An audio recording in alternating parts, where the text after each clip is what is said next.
Kobaran api menghanguskan 3 lapak barang bekas seluas 250 meter di Jalan Cakung Cilincing, Jakarta Timur, Rabu siang. Tidak hanya itu, satu unit mobil pick-up juga ikut hangus terbakar. Banyaknya material yang mudah terbakar membuat api cepat membesar. Petugas pemadam kebakaran yang datang ke lokasi langsung berupaya memadamkan api agar tidak meluas ke bangunan lain. Dugaan sementara kebakaran terjadi karena korsleting listrik. Namun, pihak kepolisian akan melakukan penyelidikan untuk mengetahui penyebab pasti kebakaran. Ini karena di lingkungan atau yang terbakar ini adalah barang-barang bekas, Pak. Ya, sudah terbakar. Kemudian di situ ada tambal ban, ada bengkel dan lain-lainnya. Dan ada barang-barang bekas penumpukan itu. Kalau di total mungkin lebih dari 3. Lebih dari 4 sama 1 ada gudang kayaknya. Untuk memadamkan api, sedikitnya 12 unit mobil pemadam kebakaran beserta puluhan personil dikerahkan ke lokasi. Tidak ada korban jiwa maupun luka, namun akibatnya kerugian ditaksir mencapai hampir 1 miliar rupiah.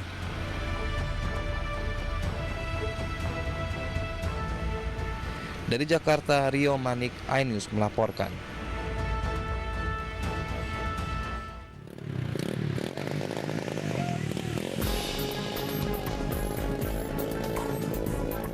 Sebuah video amatir yang menunjukkan kawasan lautan pasir Gunung Bromo di Probolinggo, Jawa Timur tergenang banjir viral di media sosial. Video berdurasi 30 detik ini merekam aliran deras banjir di kawasan tersebut hingga menyebabkan sejumlah pengendara motor terjebak dan terjatuh. Menanggapi viralnya video tersebut, Kepala Resort Lautan Pasir Gunung Bromo Seksi 1, Arianto, mengatakan bahwa kejadian ini bukanlah banjir, melainkan lintasan air dari lembah Widodaren menuju ke Mendokan sebelum meresap ke dalam tanah. Aliran air ini terjadi karena hujan deras terus mengguyur kawasan pegunungan di wilayah tersebut. Untuk menghindari hal yang tidak diinginkan, wisatawan Bromo diimbau untuk segera menjauh dari lautan pasir jika hujan mulai mengguyur kawasan tersebut. Dari Probolinggo, Hana Purwadi, iNews melaporkan.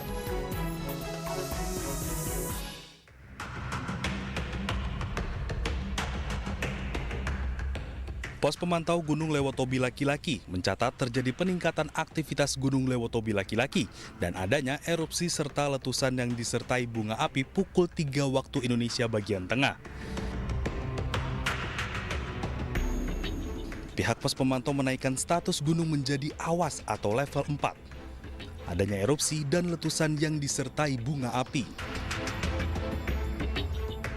Semburan awan panas pun terjadi dari puncak Gunung Lewotobi Laki-Laki.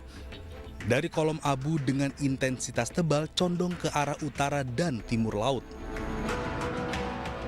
Untuk aktivitas Gunung Lewotobi Laki-Laki sampai saat ini trennya terus meningkat. Sehingga pada hari ini tepatnya tanggal 9 pukul 23.00 Pusat Vulkanologi Mitigasi Bencana Geologi menaikkan status Gunung Lewotobi Laki-Laki dari siaga ke awas. Hingga saat ini sebagian warga tetap waspada dan mengungsi ke perbatasan Flores Timur dan Sika lantaran Gunung Lewotobi Laki-Laki terus semburkan abu vulkanik. Untuk Gunung Lewotobi semalam meletus sekitar jam 3 subuh mengeluarkan lahar panas dengan abu vulkanik. Jadi warga yang di sekitar lereng Gunung Lewotobi berhamburan semua mengungsikan diri ke daerah perbatasan Maumere. Pos pemantau Gunung Lewotobi Laki-Laki mengimbau kepada masyarakat untuk tidak beraktivitas di sekitar lereng gunung radius 4 km dan sektorial 5 km ke arah barat dan laut utara. Dari Flores Timur, Nusa Tenggara Timur, Joni Nura, iNews melaporkan.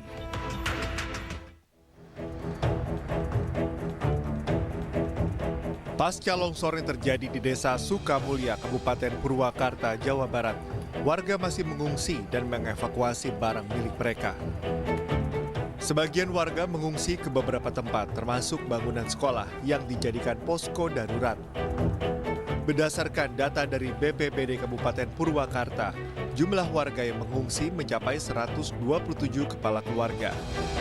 Karena semalam ada penambahan pergerakan di atas, jadi pengungsi bertambah dengan sekarang total untuk 8 RT, 1 RW itu dengan total 127 kakak dengan jumlah 424 jiwa dan 8 rusak, yang 4 rusak berat, yang 4 rusak sedang.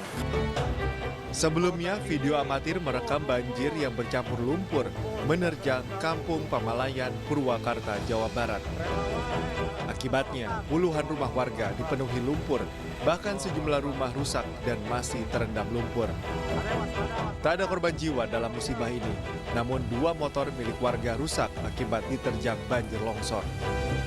Dari Purwakarta, Jawa Barat, Irwan Ainus melaporkan. Seperti yang sudah kami sampaikan ya di rilis adanya potensi cuaca ekstrim di awal Januari yang lalu ya, dan ini masih terus berlangsung kejadian-kejadian bencana hidrometeorologi yang disebabkan oleh peningkatan hujan ya, sedang hingga lebat, bahkan sangat lebat. Hasil analisis kami dalam 3 hari terakhir, hujan dengan intensitas lebat hingga sangat lebat terjadi di beberapa wilayah merata di semua provinsi, utamanya di Sumatera Barat, Kepulauan Riau, Banten, Jawa Timur, Kalimantan Barat, Sulawesi Utara, dan Papua. Demikian Mbak Mirva. Iya, Pak Andri, kira-kira berapa lama cuaca ekstrim ini diperkirakan akan terjadi di Indonesia? Baik, lalu potensinya seperti apa ke depan ya? Nah, ini ada beberapa periode yang perlu diwaspadai, utamanya dalam 3 hari ke depan masih berpotensi hujan lebat ya di beberapa provinsi yang perlu diwaspadai di wilayah Sumatera, umumnya mulai dari Sumatera Utara, Sumatera Barat, Jambi, Bengkulu, Sumsel, kemudian juga Bangka Belitung. Lalu juga di wilayah Jawa ya, termasuk DKI Jakarta, Jawa Barat, Jawa Tengah hingga Jawa Timur juga masih potensi 3 hari ke depan, termasuk juga di wilayah Kalimantan, NTT, Sulawesi Selatan, Maluku Utara dan Papua. Jadi masih cukup merata di seluruh provinsi di wilayah Indonesia ya. Dan kemungkinan itu berlangsung juga hingga sepekan ke depan. Dan ini eskalasinya di beberapa wilayah memang berbeda-beda ya. 3 hari ke depan Jawa, contoh Jawa, 3 hari ke depan masih kita waspada potensi. Tetapi periode 13, 16 agak sedikit menurun. Tetapi wilayah lain tetap perlu diwaspadai. Lalu hingga kapan tadi ya? Iya, Pak. Di bulan Januari, Februari ini masih terus berlangsung.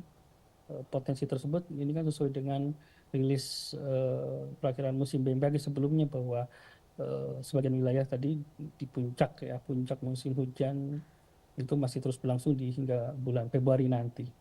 Baik, berarti musim hujan hingga bulan Februari, tapi adakah kemungkinan akan berubah cuacanya begitu Pak? Mengingat sejauh ini kan sempat hujan lalu sempat sangat terik begitu. Terik ya gitu ya. Cuaca itu sangat dinamis ya, tergantung apalagi di wilayah tropis banyak gangguannya. Sebagai contoh di akhir tahun ya, di selatan ekuator kita merasakan di Jawa khususnya kan terik ya. Nah itu ada beberapa gangguan atmosfer, misalkan blocking low pressure area di Laut Cina Selatan sehingga massa udara basah dari Asia ini terhambat. Lalu karena memang kita juga sedang masih kondisi El Nino ya, ininya menjadi lebih dominan. Nah, kemudian perlu kita ketahui bersama bahwasannya secara nature ya bulan Januari, Februari adalah musim hujan gitu di wilayah umum Indonesia karena angin monsun ya dari Asia itu sangat dominan dengan membawa massa udara basah dan juga beberapa faktor fenomena pengganggu lainnya, ada NGO, kemudian juga ada gelombang ekuatorial ya, Rossby Wave, Kelvin Wave, dan siklonik, daerah siklonik ya, yang memicu perlambatan angin sehingga itu tadi potensi pertumbuhan awan hujan masih cukup dominan. Baik, tadi Pak Andri juga mengatakan bahwa sepanjang hingga bulan Februari akan adanya musim hujan. Lalu apa yang sebaiknya dilakukan warga dalam menghadapi cuaca ekstrim ini?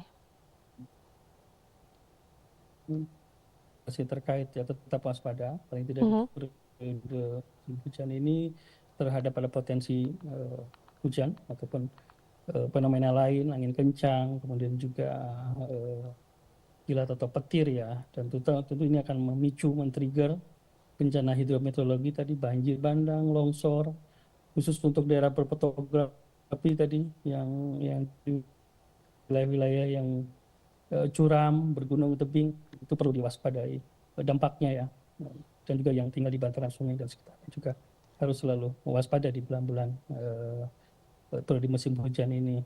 Tentu BMKG akan selalu mengupdate informasi karena sangat dinamis informasi cuaca ini, dan masyarakat dihimbau untuk selalu mengupdate di berbagai media ya, dan juga untuk mendetailkan informasi di info BMKG sehingga level kecamatan tersedia di berbagai kanal BMKG, utamanya di apps info BMKG. Silakan diikuti, bahkan warning ataupun peringatan dini 3 jam sebelum ketika ada potensi cuaca ekstrim itu dapat diakses secara real time ya di apps BMKG.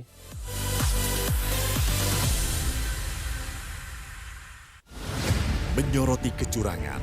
PTS ini bukan soal korupsi. Itu ditemukan, itu fakta yang ditemukan di lapangan. Menyuarakan keadilan. Melarikan diri melalui sungai. Wilayah tidak tersentuh oleh negara.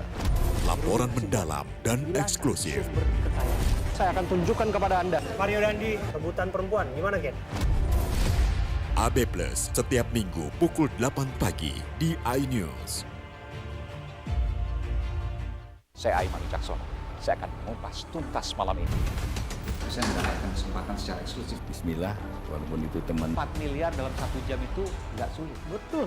The Prime Show with Aiman. Setiap Rabu pukul 8:30 malam. Saya Prabowo Revolusi, kita berbagi cerita. Rupanya konspirasi itu ini. Oh iya. Apakah jadi capres? Kita setuju. Sebetulnya saya ini untuk menjadi presiden, saya harus siap. Konspirasi Prabu setiap Rabu pukul 9:30 malam. Mengupas makna dan tafsir Al-Quran bersama ulama terkemuka tanah air. Kaumum min kaum khairun minal yadis sufla. Nggak bakal bisa dibayar oleh dunia dan seisinya. Jelas, lugas untuk kehidupan sehari-hari. Di antara yang merusak hati adalah buruk sangka. Wa aqimus shalah wa atuz zakah. Itu pun sejajar dengan jihad fisabilillah. Cahaya Hati Indonesia, Sabtu dan Minggu pukul 12 siang di iNews.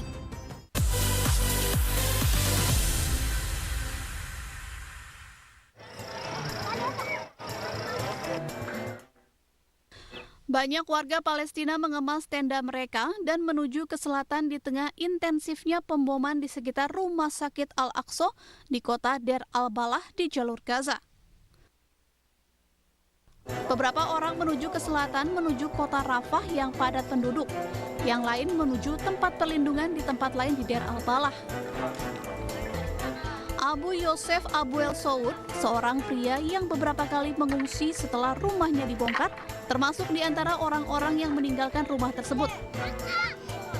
هذه رابع مرة أفك خيم وأنقل خيم بعد من هدم بيتنا في غزة تمام انتقلنا ووضعنا في السرايا لفترة معينة ومن السرايا انتقلنا للانصارات ومن الانصارات لدير البلح في مستشفى شهداء الأقصى وامبارح تعرض حياتنا للموت الإطلاق من فوق رؤوسنا كانت تمرق وأنا ما عندي سعادة أضحي بأولادي وأحفادي وهذا الكلام فهينا بدنا نطلع ونتوكل على الله رفح ومش عارفين إيش قدامنا رايحين على مجهول كمان نفس الشيء مش عارف لوين يعني توصل الأمور. Petugas medis, pasien, dan pengungsi telah melarikan diri dari rumah sakit utama di Gaza Tengah ketika pertempuran antara pasukan Israel dan pejuang Palestina semakin dekat. Sejak perang dimulai, serangan Israel di Gaza telah menewaskan lebih dari 23.200 warga Palestina. Sekitar 2/3 dari mereka adalah wanita dan anak-anak, dan lebih dari 58 orang terluka. Sementara suasana berbeda terlihat di wilayah Zionis. Tentaranya melakukan genosida dengan membunuh wanita dan anak-anak bahkan bayi. Hotel Nov Ginosar di tepi Laut Galilea tidak lagi menampung wisatawan. Sebaliknya, ruangan-ruangan dipenuhi warga Israel yang dievakuasi dari Yiftah dan komunitas utara lainnya yang tidak dapat lagi tinggal di rumah mereka karena resiko keamanan di tengah perang dan meningkatnya ketegangan dengan kelompok pejuang Lebanon Hizbullah. אנחנו כרגע, המלון פועל תחת פיקוד העורף. הכוונה שהמלון מחויב למדינה. המלון מלא במפונים, אין חדר אחד שפנוי, הכל לטובת המפונים. גם אם אני רוצה לארח תיירים שעוד מוכנים לבוא לפה ולהסתכן, להראות פה איזה סוג של סולידריות, אני לא יכול. אין לי חדרים לתת להם. זאת אומרת, הסימן שלה הוא כל כך גדול, הנעלם הוא כל כך גדול, שאף אחד באמת לא יודע מה יהיה ביום שאחרי. מצד אחד אנחנו רוצים לתכנן את 2024 ולתכנן את תיירות נכנסת. Kementerian Pariwisata Zionis mengaku sejak pecahnya perang, jumlah wisatawan yang masuk ke Israel menurun secara signifikan. Dengan hanya 180.000 wisatawan yang tiba pada kuartal terakhir tahun 2023 dibandingkan dengan perkiraan yang berjumlah sekitar 900.000. Dalam bentrokan lintas batas, hampir 200 orang tewas di pihak Lebanon. Di pihak Israel, 5 warga sipil dan 12 tentara tewas. Puluhan ribu orang di kedua negara terpaksa meninggalkan rumah mereka di dekat perbatasan. Di wilayah Palestina, warga berjuang untuk bertahan hidup, sementara warga Zionis hidup mewah tak peduli dengan rasa kemanusiaan. Zionis masih bergerak dengan alasan membongkar infrastruktur Hamas. Zionis mengaku menemukan terowongan dan peralatan tempur di permukiman sipil di daerah itu. Selain itu, pemirsa, mereka mengaku jika tim penembak jitu mengidentifikasi sekelompok pejuang di sekitar mereka dan melenyapkan mereka. Zionis Israel menyatakan telah menyelesaikan sebagian besar operasi di bagian utara Gaza dan kini fokus di wilayah tengah dan kota Khan Yunis di selatan.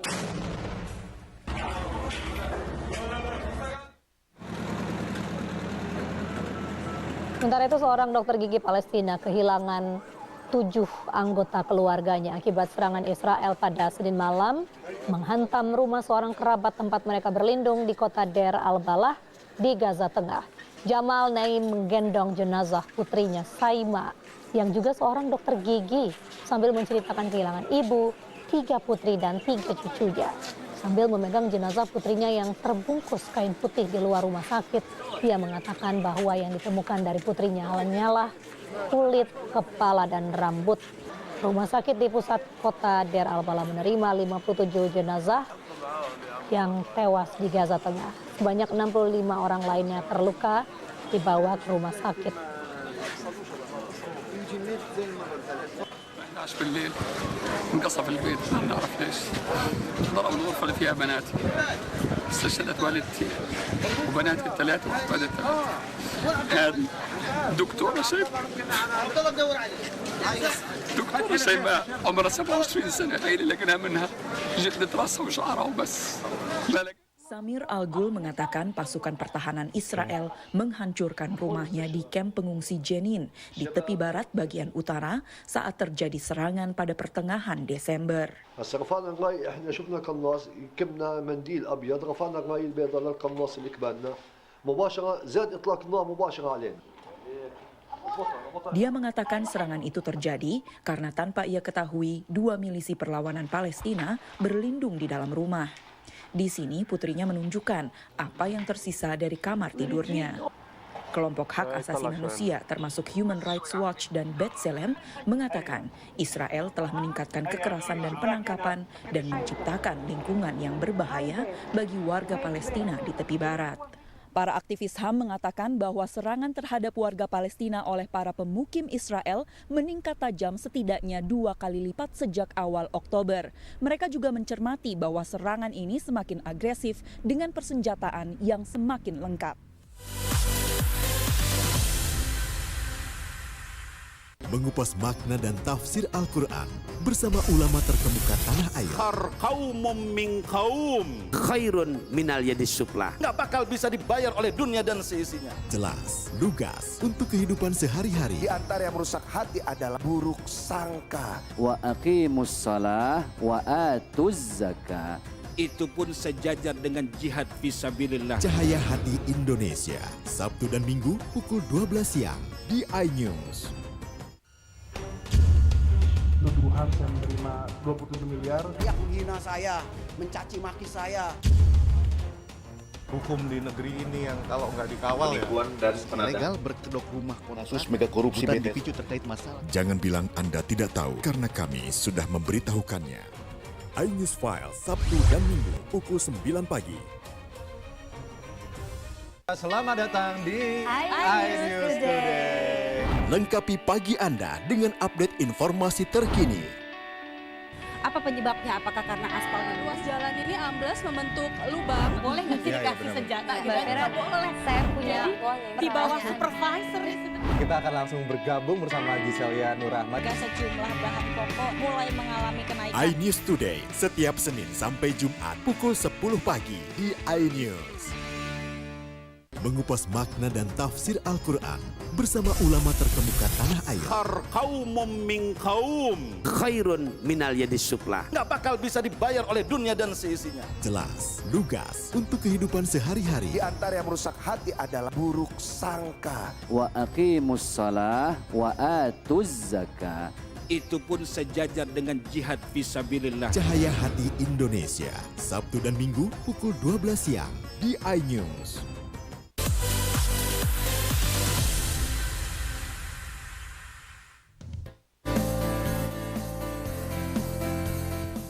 Jelang pemilu, sejumlah ibu rumah tangga di Jombang, Jawa Timur meninggalkan aktivitas rutinnya dan memilih membantu pelipatan surat suara di KPU. Salah satunya adalah Nur Hayati, warga desa Pulolor, Kecamatan Jombang, Kabupaten Jombang ini. Selain bersih-bersih rumah, Nur Hayati mengaku sehari-hari juga berjualan kue di sekolah.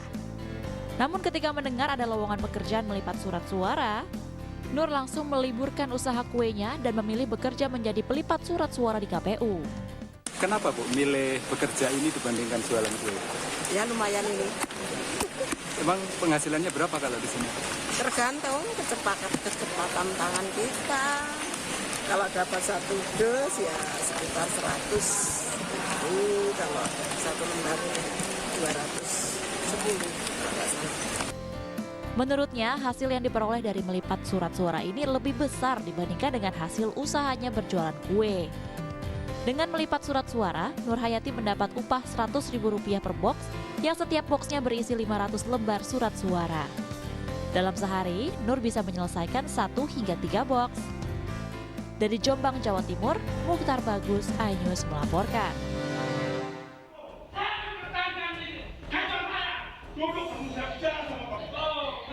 Inilah suasana ricuh saat akan dilaksanakan sidang paripurna DPRD Kabupaten Solok di gedung DPRD Arosuka, Sumatera Barat. Sejumlah warga yang masuk ruang sidang utama mencari Ketua DPRD Dodi Hendra yang akan memimpin sidang paripurna. Sambil terus berteriak dan mengamuk, warga tersebut terus mencari sang ketua.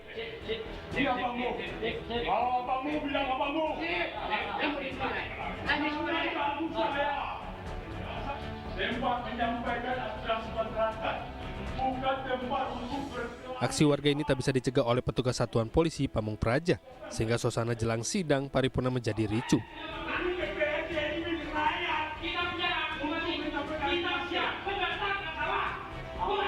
Menurut petugas, warga tersebut ingin mempertanyakan kasus dugaan pemerkosaan asisten rumah tangga yang menyeret nama Ketua DPRD Solok Dodi Hendra pada 26 Desember 2023 lalu sebagai terlapor.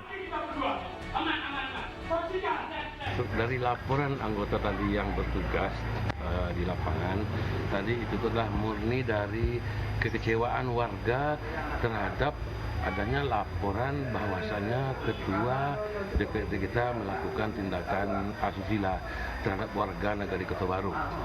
Jadi tadi bertepatan ada warga yang ingin menemui wakilnya di sana, anggota DPRD dan Ketua sendiri, dan tidak ditemui Ketua, maka emosinya meledak sehingga terjadi penggerudukan tadi oleh beberapa orang warga. Sidang paripurna tersebut terkait pengajuan hak interpelasi DPRD kepada Bupati Solok, Epiardi Asda. Namun hingga Selasa petang, pengajuan interpelasi belum disahkan lantaran sidang paripurna tersebut tak kunjung mencapai quorum, yakni 18 orang dari 35 orang anggota DPRD Kabupaten Solok. Dari Kabupaten Solok, Sumatera Barat, Budi Sunandar, iNews melaporkan.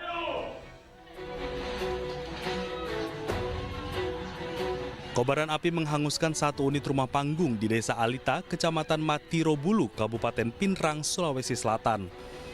Karena bahan bangunan yang mudah terbakar, api dengan cepat menjalar ke seluruh bagian rumah. Sementara api berhasil dipadamkan setelah petugas pemadam kebakaran tiba di lokasi.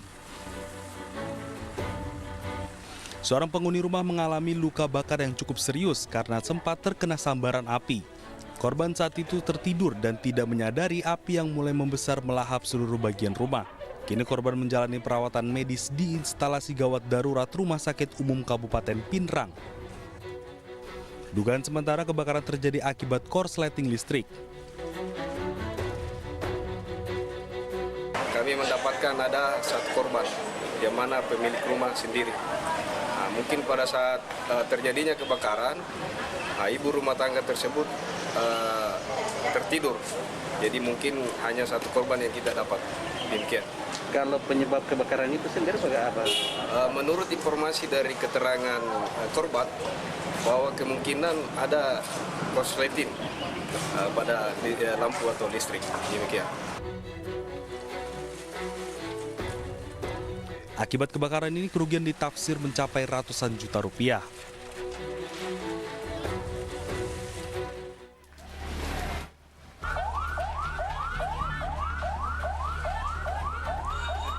Kebakaran hebat terjadi di pasar tradisional Kecamatan Ngawen, Blora, Jawa Tengah. Ratusan kios pedagang ludes terbakar. Banyaknya material mudah terbakar membuat api cepat membesar.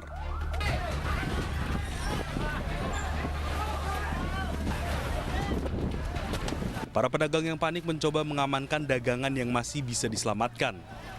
Kebakaran diduga berasal dari lilin untuk menerangi ruangan salah satu kios lantaran lampu padam sejak Selasa pagi.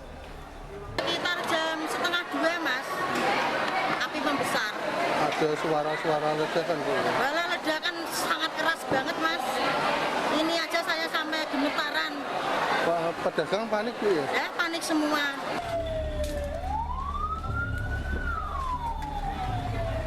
Tidak ada korban jiwa dalam peristiwa ini, namun diperkirakan kerugian mencapai miliaran rupiah. Dari Blora, Jawa Tengah, Heri Purnomo, iNews melaporkan.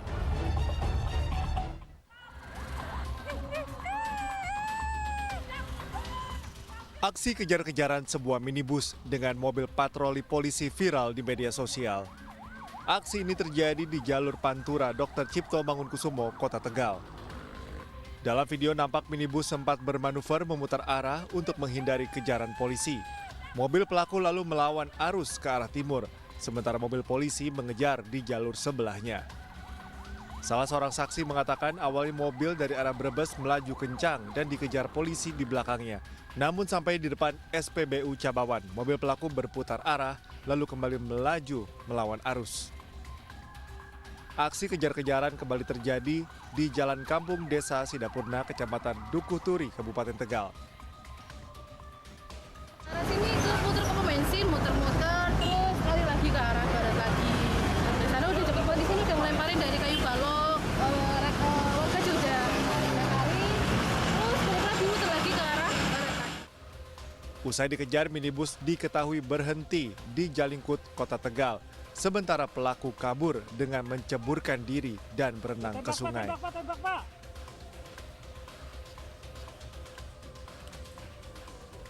Ada mobil yang dalam keadaan rusak, itu ditinggal pemiliknya. Nah, kita langsung dari tim kita langsung berangkat ke sana ke TKP. Memang betul di sana memang ada mobil yang dalam keadaan kacanya baik pintu sebelah kiri maupun depan rusak. Itu diduga dilempari siapa, kita belum tahu ya. Kemudian pada saat itu juga ada di video yang viral itu orangnya yang supirnya ini meninggalkan.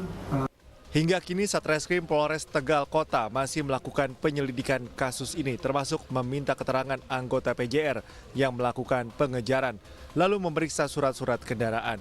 Sementara pelaku masih belum diketahui keberadaannya.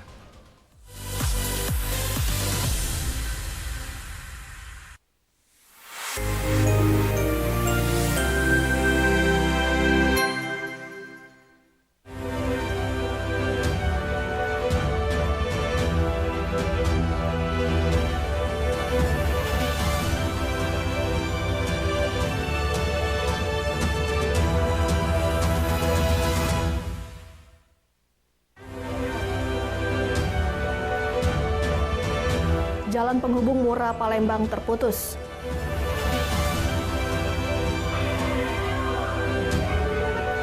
Atiko Ganjar prihatin pupuk subsidi langka.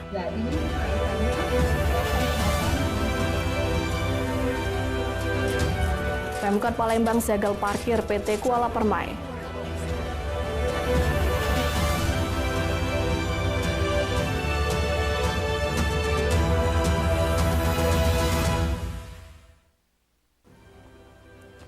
Assalamualaikum warahmatullahi wabarakatuh. Apa kabar Anda pemirsa? Kembali Anda menyaksikan iNews Sumsel Jumat 12 Januari 2024. Dan tentunya beragam informasi kami hadirkan ke layar televisi Anda bersama saya, Anggun Prisma.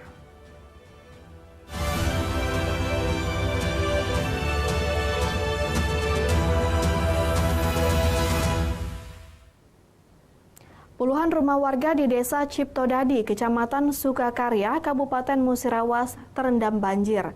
Selain merendam rumah warga, banjir juga membuat akses jalan lintas penghubung dari Musirawas menuju Palembang terputus.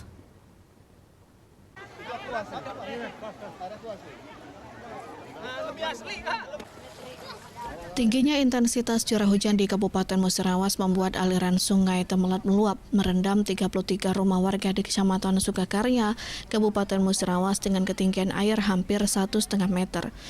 Sejauh ini diketahui ada beberapa kecamatan yang terdampak banjir, seperti Kecamatan Sukakarya, Tuan Negeri, Kecamatan Sesar, dan Kecamatan Muara Kelingi, Kabupaten Musirawas. Bencana banjir ini juga mengakibatkan putusnya akses lalu lintas antar provinsi. Pengendara yang ingin melintas jalur lintas Kabupaten Musirawas menuju Kabupaten Pali tidak bisa melanjutkan perjalanan menuju kota Palembang. Saat ini masyarakat mengevakuasi kendaraan roda 2 menggunakan perahu karet milik BNPB Tagana. Harapan pertama kita semoga pemerintah dapat memberi perhatian kepada masyarakat yang kena musibah. Pertama kali kami kekurangan bahan makan dan air bersih, juga kesulitan untuk buang air, dan ada 3 buah rumah yang agak parah yang telah rusak. Langkah kita terhadap masyarakat pada hari kedua banjir, tepatnya hari Senin, Ibu Bupati Musirawas, Ibu Hajarana Mahmud langsung turun ke lapangan meninjau warga yang terdampak banjir, sekaligus memberikan sembako kepada warga-warga kita yang terdampak banjir. Sejauh ini berapa rumah yang terdampak banjir, Pak? Rumah yang terdampak banjir sekitar 33 dan 40 kakak. Warga dihimbau untuk tetap waspada karena dikhawatirkan aliran sungai Temelat akan kembali meluap.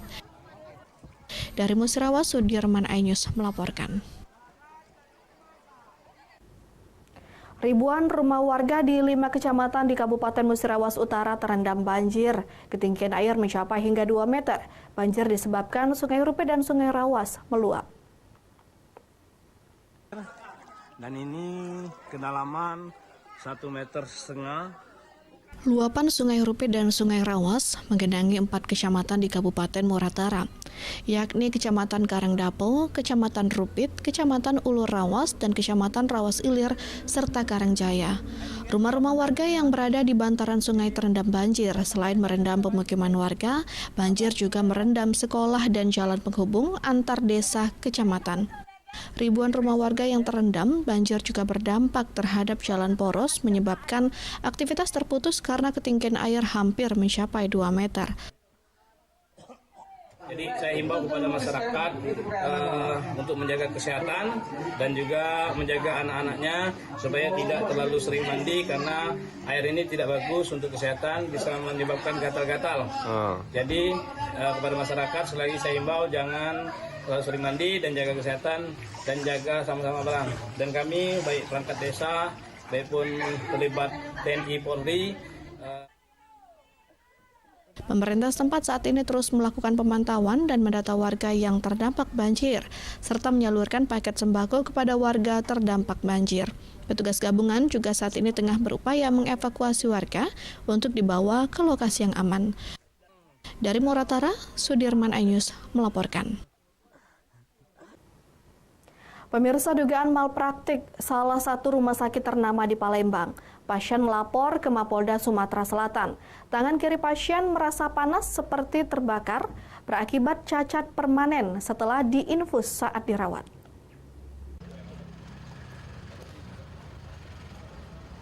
Petrus, 58 tahun, didampingi tim kuasa hukumnya mendatangi Mapolda Sumatera Selatan untuk memberikan keterangan terkait laporannya. Petrus merasa menjadi korban malpraktek salah satu rumah sakit ternama di Palembang saat dirinya menjalani rawat inap. Awalnya, Petrus dirawat dengan keluhan diare 1 Oktober 2023. Setelah diinfus di bagian tangan kiri, 2 hari diinfus, justru tangan yang diinfus merasa sakit seperti panas terbakar dan menghitam.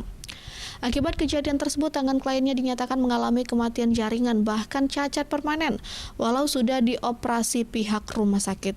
Kuasa hukum korban, Titis Ramawati, mengatakan atas kejadian ini ia melaporkan rumah sakit dengan dugaan malapraktek, yaitu kesalahan penginfusan.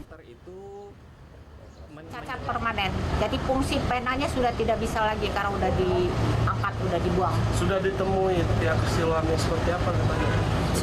Sudah, tapi mereka tetap memberikan kejelasan, bahkan tidak menganggap bahwa tidak tahu penyebabnya apa dan terkesan tidak mau bertanggung jawab. Jadi ini laporan ke polisian, Bu? Sudah. Laporan ke Poldanya kapan itu, Bu? Laporan ke Polda kita lakukan sudah sebulan yang lalu. Desember. Ya, Desember. Kayak tersetrum yang sangat kuat, kayak 500 watt aja tangan ini. Salah obat atau seperti apa, Pak? Dugaan? Tidak diketahui juga. Itu udah berapa dirawat baru dipus kemarin, Pak? Ini sudah 2 bulan. Sudah 2 bulan. Pak, aktivitas kita sehari-hari terganggu atau seperti apa, Pak? Ya terganggu. Untuk kerja. Hari-hari itu kerja apa gitu, Pak? Sementara Kasubdit 4 Tipidar Direktorat Reserse Kriminal Khusus Polda Sumatera Selatan, AKBP Bagus Surya Wibowo, membenarkan adanya laporan dugaan malpraktek 21 Desember kemarin. Saat ini baru memintai keterangan 3 orang saksi dari pelapor. Penyidik juga sudah berkoordinasi dengan Majelis Kehormatan Disiplin Kedokteran Indonesia terkait aturan rekomendasi pemeriksaan tenaga medis. Yang sudah dilakukan oleh penyidik dalam hal ini kita sudah melakukan pemeriksaan terhadap 3 orang saksi ya. Di sini korban sendiri, terus anaknya, kemudian keluarga korban. Nah, jadi kami juga sudah melakukan koordinasi dengan Majelis Kehormatan Disiplin Kedokteran Indonesia terkait kalau pihak rumah sakit belum, tapi hari ini kami sudah mulai melakukan langkah-langkah. Kita akan ke rumah sakit untuk cek TKP. Dari Palembang, Firdaus Anyus melaporkan. Kami hadirkan informasi Atiko Ganjar prihatin pupuk subsidi langka. Sesaat lagi.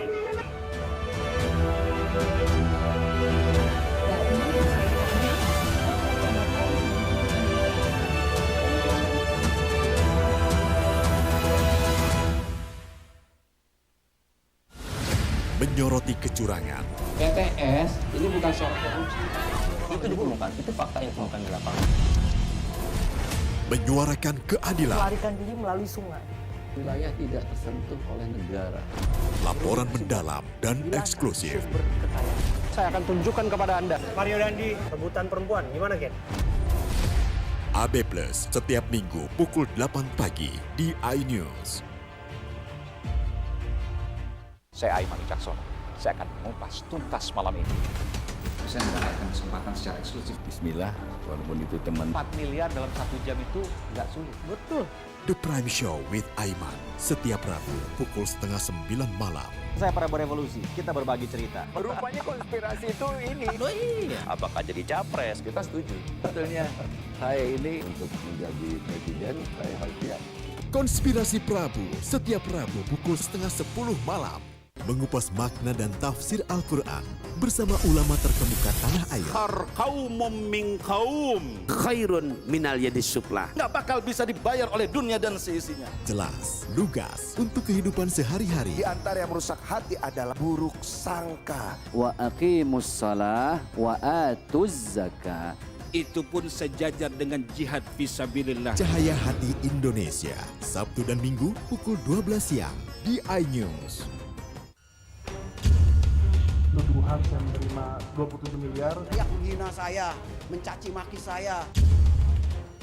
Hukum di negeri ini yang kalau nggak dikawal penipuan dan legal berkedok rumah kasus mega korupsi dipicu terkait masalah. Jangan bilang Anda tidak tahu karena kami sudah memberitahukannya. iNews File Sabtu dan Minggu pukul 9 pagi.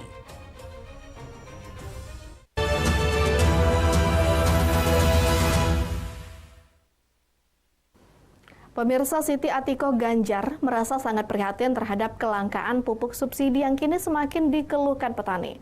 Kelangkaan pupuk subsidi sangat memberatkan petani sehingga menjadi PR utama Ganjar Mahfud ke depan.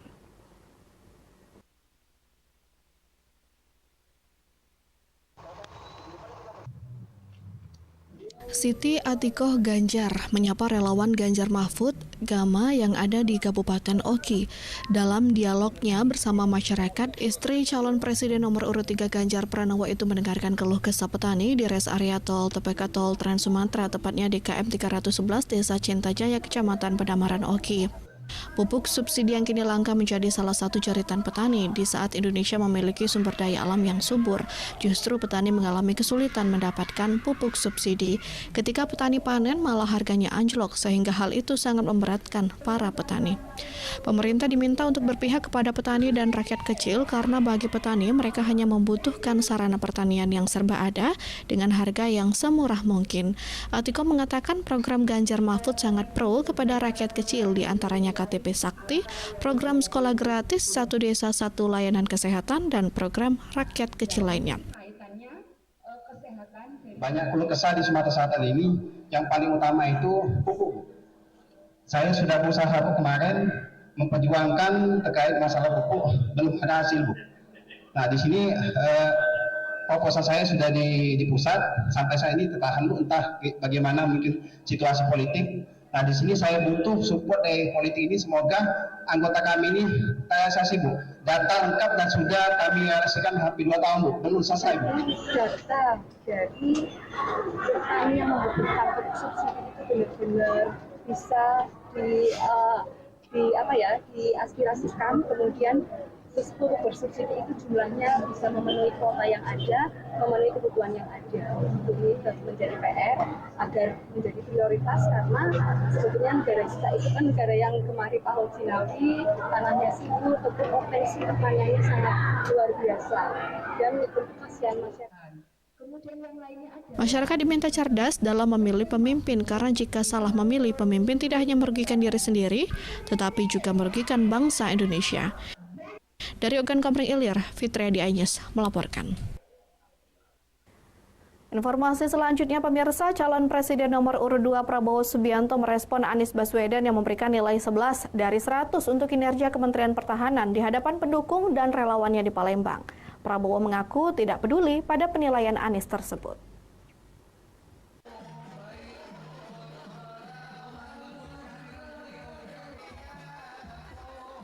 Calon Presiden nomor urut 2 Prabowo Subianto merespon Anies Baswedan pada debat Capres Minggu 7 Januari, memberikan nilai 11 dari 100 untuk kinerja Kementerian Pertahanan. Hal itu disampaikan Prabowo saat orasi kampanyenya dalam acara Silaturahmi Nasional Umat dan Ulama di Palembang.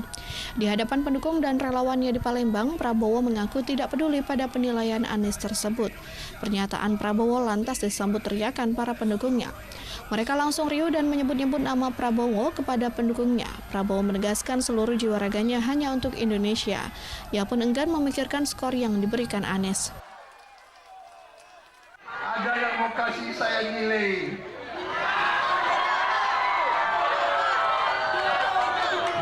11 dari 100.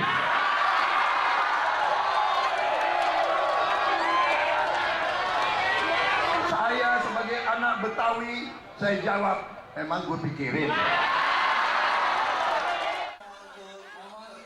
Palembang menjadi salah satu daerah kunjungan Prabowo ke Pulau Sumatera usai mendatangi Kota Pekanbaru, Provinsi Riau, dan Kota Jambi, Provinsi Jambi. Dari Palembang, Erwin Setiawan iNews melaporkan. Pengadilan Negeri Kelas 1A Palembang melantik Nur Hadi, mantan Ketua PN Kelas 2B Serang, menjadi Wakil Ketua Pengadilan Negeri Kelas 1A Palembang. Nur Hadi yang baru dilantik menyatakan siap menangani pelaku perkara pelanggaran pemilu.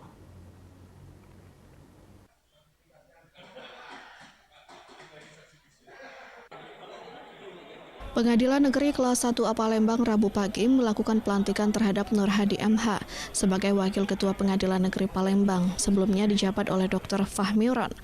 Kini mendapat mutasi jabatan sebagai Ketua Pengadilan Negeri Kelas 1A Tangerang. Pelantikan langsung dilakukan oleh Ketua Pengadilan Negeri Kelas 1A Palembang, Dadi Rahmadi MH, dihadiri segenap hakim, panitera, dan seluruh pegawai pengadilan. Usai dilantik, Nur Hadi MH mengucapkan puji syukur alhamdulillah dan menyatakan dirinya akan berusaha meningkatkan kemajuan peradilan di Pengadilan Negeri Kelas 1A Palembang. Apabila ada perkara pelanggaran pemilu, ia berusaha semaksimal mungkin menangani perkara tersebut secepatnya dalam waktu 7 hari. Kita siap untuk menangani perkara terhadap pelanggaran tersebut. Maka kita belum tahu majelisnya, maka kita akan siapkan semuanya, perangkat penegak hukum termasuk hakim, panitera pengganti dalam hal menyelesaikan perkara yang sangat cepat ini yang harus kita selesaikan dalam tenggang waktu 7 hari. Harapan saya dengan dilantiknya Wakil Ketua ini mudah-mudahan di tahun 2024 kita bisa meningkatkan capaian kinerja di 2023 ini. Selain itu, mudah-mudahan di tahun 2024 ini kita bisa memperoleh UBK. Target saya di 2024 ini supaya bisa mendapat predikat UBK. Dari Palembang, Kunturiansyah News melaporkan. Pemkot Palembang segel parkir PT Kuala Permai. Tetaplah di Anya Sumsel.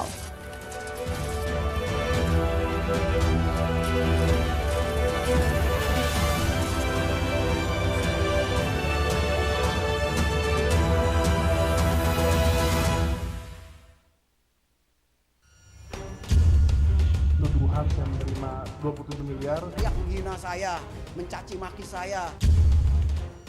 Hukum di negeri ini yang kalau nggak dikawal penipuan dan ilegal berkedok rumah kasus mega korupsi dipicu terkait masalah. Jangan bilang Anda tidak tahu karena kami sudah memberitahukannya. iNews File Sabtu dan Minggu pukul 9 pagi. Selamat datang di iNews Today. Lengkapi pagi Anda dengan update informasi terkini. Apa penyebabnya? Apakah karena aspalnya? Ruas jalan ini ambles membentuk lubang. Boleh nggak sih dikasih senjata? Nggak boleh. Saya punya di bawah supervisor. Kita akan langsung bergabung bersama Giselia Nur Rahmat. Sejumlah bahan pokok mulai mengalami kenaikan. iNews Today setiap Senin sampai Jumat pukul 10 pagi di iNews.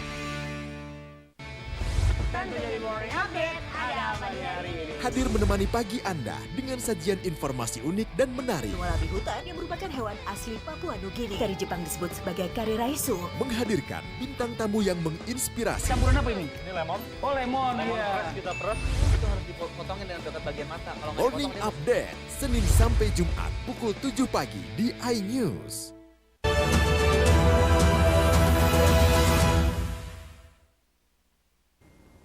PJ Gubernur Sumsel Agus Fatoni menegaskan peningkatan kompetensi sumber daya manusia di kalangan ASN sangat penting untuk mewujudkan ASN yang profesional.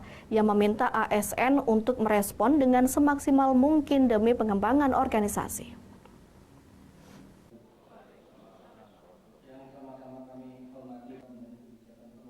Badan Pengembangan Sumber Daya Manusia Provinsi Sumatera Selatan menggelar rakor pengembangan kompetensi SDM se-Sumsel di Aula Putri Kembang Dadar Palembang Kamis pagi. PJ Gubernur Sumsel Agus Fatoni mengatakan pentingnya pengembangan kompetensi ini agar ASN dapat menjalankan tugas dengan baik, memahami tugas dan fungsinya dengan profesional, sehingga bisa mendorong upaya terobosan-terobosan yang penting bagi organisasi.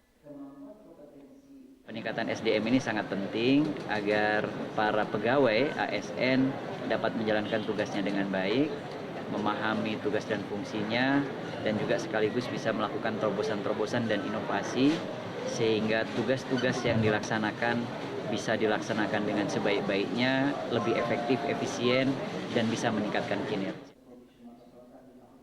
Sementara Kepala BPSDM Kemendagri Sugeng Haryono mengatakan dorongan terus dilakukan agar ASN tak hanya sekedar datang ke kantor. Hal senada diungkapkan Kepala BPSDM Sumsel Edward Juliarta. Ya, tentu ukurannya adalah tadi kan ada yang pertama bagaimana profesional, bagaimana loyalitas dan seterusnya. Ada 5 hal tadi ditekankan Pak Biji. Jadi kalau disebut ternyata semua perangkat daerah membutuhkan ASN yang tidak sekedar hadir di kantor, tetapi kemudian berkontribusi untuk pencapaian kinerja organisasi, syukur kinerja pemerintah daerah dalam bentuk pencapaian visi daerah.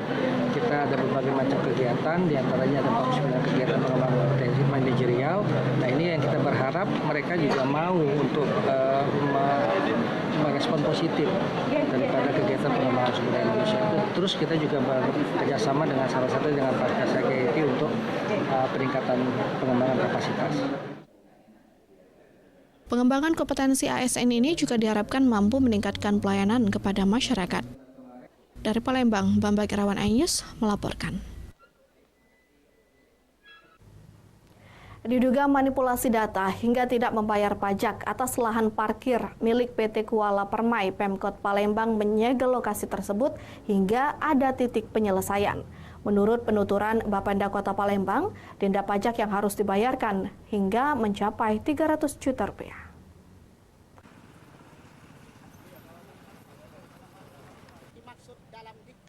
Menindaklanjuti keputusan Wali Kota Palembang nomor 460 KPTS PP 2003 tentang penutupan maupun penyegelan sementara terhadap tempat usaha PT Kuala Permai yang berada di Komplek Rejawali, Kelurahan 9 Ilir, Kecamatan Ilir Timur 3, Kota Palembang. Tempat usaha ini meliputi kawasan kuliner hingga hiburan. Menurut Herli, selaku Kepala Badan Pendapatan Daerah Kota Palembang terhitung 2021, dari data yang diinput hanya beberapa bulan yang dibayarkan hingga tahun 2022 dan di tahun 2023. Tidak adanya input data masuk sama sekali, berbagai upaya pun telah dilakukan. Akan tetapi dari pihak pengelola masih tetap mangkir dari tanggung jawab. Adapun denda yang harus dibayarkan di angka lebih dari 300 juta rupiah.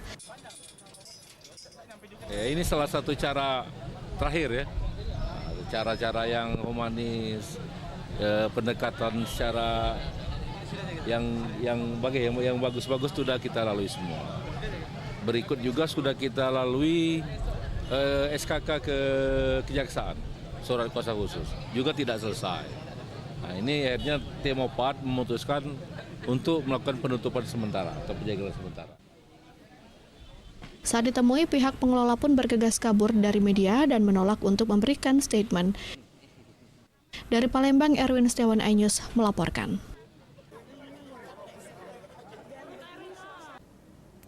Pemirsa, informasi tadi sekaligus mengakhiri iNews Sumsel edisi hari ini. Terima kasih atas kebersamaan Anda. Saya Anggun Prisma. Sampai jumpa.